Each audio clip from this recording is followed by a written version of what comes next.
Assalamualaikum warahmatullahi wabarakatuh. Halloween telah tiba. Nampaknya tak banyak masyarakat Indonesia yang merayakan peringatan ini. Dapat dimaklumi, mengingat Halloween bukanlah bagian dari budaya kita. Terlepas dari semua itu, negara kita memiliki segudang kisah hantu yang tak kalah menyeramkan daripada di luar negeri. Mulai dari hantu yang haus akan darah, ingin balas dendam, hingga iri kepada manusia. Namun di balik keseramannya, ternyata makhluk halus tersebut memiliki asal-usul yang kelam. Dan inilah sejarah 10 hantu terseram di Indonesia. Yang pertama, pocong. Mari kita mulai dengan hantu yang paling populer dulu. Ia adalah pocong, sesosok mayat berkain kafan yang sekilas nampak seperti guling. Salah satu kisah yang beredar menyebutkan bahwa pocong berasal dari jasad orang meninggal yang lupa dibuka tali pocongnya saat penguburan. Alhasil, sebagai bentuk protes, ia pun menghantui orang-orang di sekitarnya. Salah satu keunikan dari hantu ini adalah cara berjalannya yang melompat-lompat. Untuk penggambaran wajah ada banyak versi. Ada yang menyebut pocong berwajah rata, hitam, atau bahkan tak memiliki mata. Nomor 2, sundel bolong. Kamu pasti juga tak asing dengan hantu yang satu ini.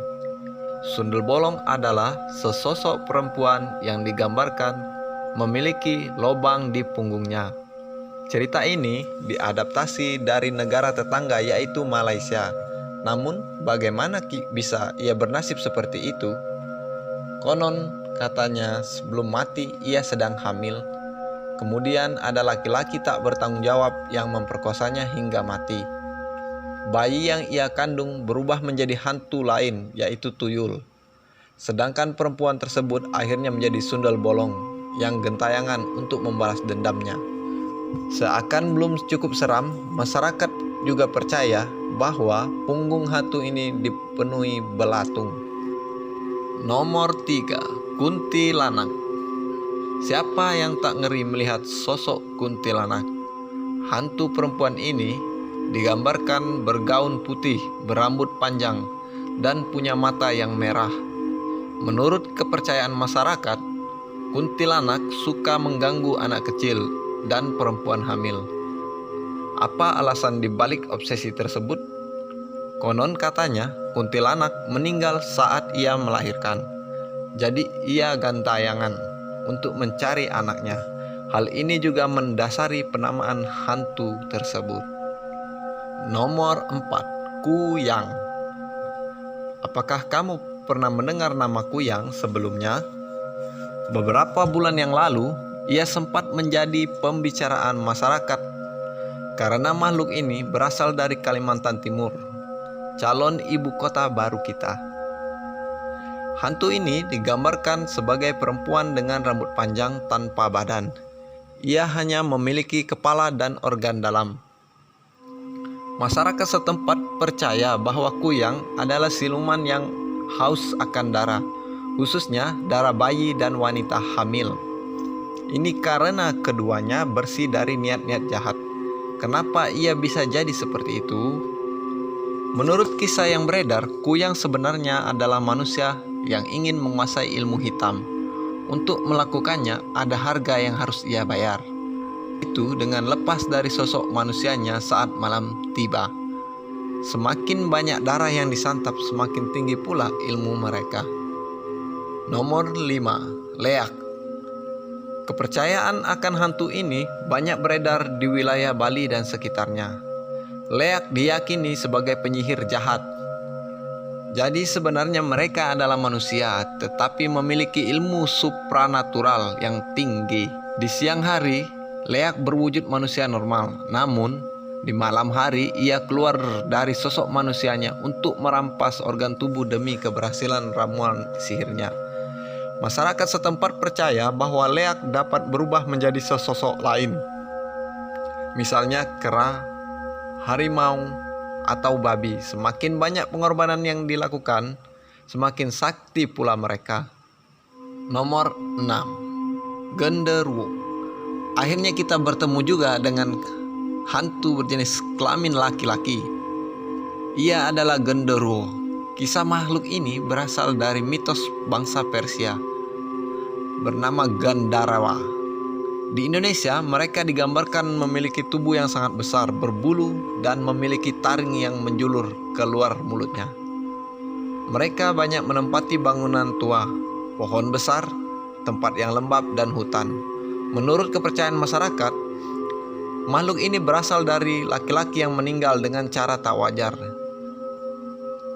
Dan ngerinya, ketika menjadi genderuwo, mereka akan mengubah fisiknya menjadi manusia dan menghamili perempuan istri orang. Nomor 7. Tuyul. Jenis hantu ini sempat populer karena menjadi pemeran utama di sitkom tahun 2000-an. Namun sebenarnya tuyul sangat berbeda dengan sosok yang digambarkan serial komedi tersebut. Tuyul dipercaya merupakan anak dari Sundel Bolong. Ada pula yang menyebut bahwa sebenarnya ia adalah anak dari orang yang keguguran. Oleh karena itu, tuyul memiliki tubuh yang sangat pendek dan suka mencari uang. Tak jarang manusia memanfaatkannya untuk menjadi kaya secara instan atau melalui persugihan. Nomor 8.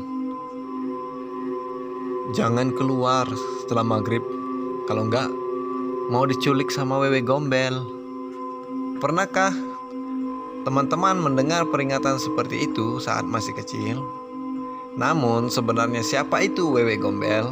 Menurut kepercayaan masyarakat, wewe gombel adalah hantu berupa perempuan tua yang meninggal karena bunuh diri. Alasannya, ia dituduh membunuh suaminya yang selingkuh oleh orang sekitarnya. Nenek-nenek ini dikenal sangat menyukai anak kecil sehingga ia sering menculik mereka. Wewe gombel tak akan menyakiti anak tersebut. Yang membuat orang takut adalah sosoknya yang sangat menyeramkan. Nomor 9. Jenglot. Tak seperti hantu lainnya, jenglot memiliki tubuh yang sangat kecil, mirip boneka. Mereka berkulit gelap seperti mumi dan biasanya memiliki taring dan kuku yang sangat panjang. Menurut penelusuran, makhluk ini banyak ditemukan di Jawa, Kalimantan, dan Bali. Walaupun mirip boneka dan seakan tak hidup, banyak orang yang percaya bahwa sebenarnya mereka memiliki roh di dalamnya. Anggapan ini muncul karena banyak orang yang menyebut bahwa rambut, kuku, dan taring jenglot terus tumbuh. Mengenai asal-usul, sebenarnya ada beberapa pendapat yang beredar. Ada yang mengatakan bahwa jenglot sebenarnya adalah pertapa yang menginginkan kekekalan. Ada pula yang berpendapat bahwa mereka adalah persugihan yang dipelihara oleh dukun. Nomor 10. Lampor. Mungkin nama hantu ini terdengar kurang familiar di telinga kita semua sebagai masyarakat Indonesia. Namun sejak dikabarkan akan difilmkan, masyarakat pun penasaran akan sosoknya. Ternyata lampor adalah keranda terbang yang konon dikendalikan oleh pencabut nyawa. Kisah hantu ini sering terdengar di Jawa Tengah. Ada banyak orang yang meyakini keberadaan lampor. Ia seringkali berkeliaran di kampung-kampung dan membawa siapapun yang melihatnya. Korban akan mati atau kembali dalam keadaan gila. Jika kamu mendengar suara kereta kuda di malam hari, siap-siap tutup matamu karena bisa jadi itu adalah lampor.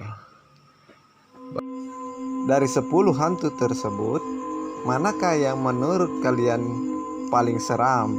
Silakan tulis pendapatmu di kolom komentar.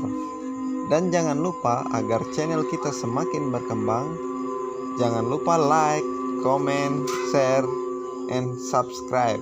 Terima kasih. Wassalamualaikum warahmatullahi wabarakatuh. Bye-bye.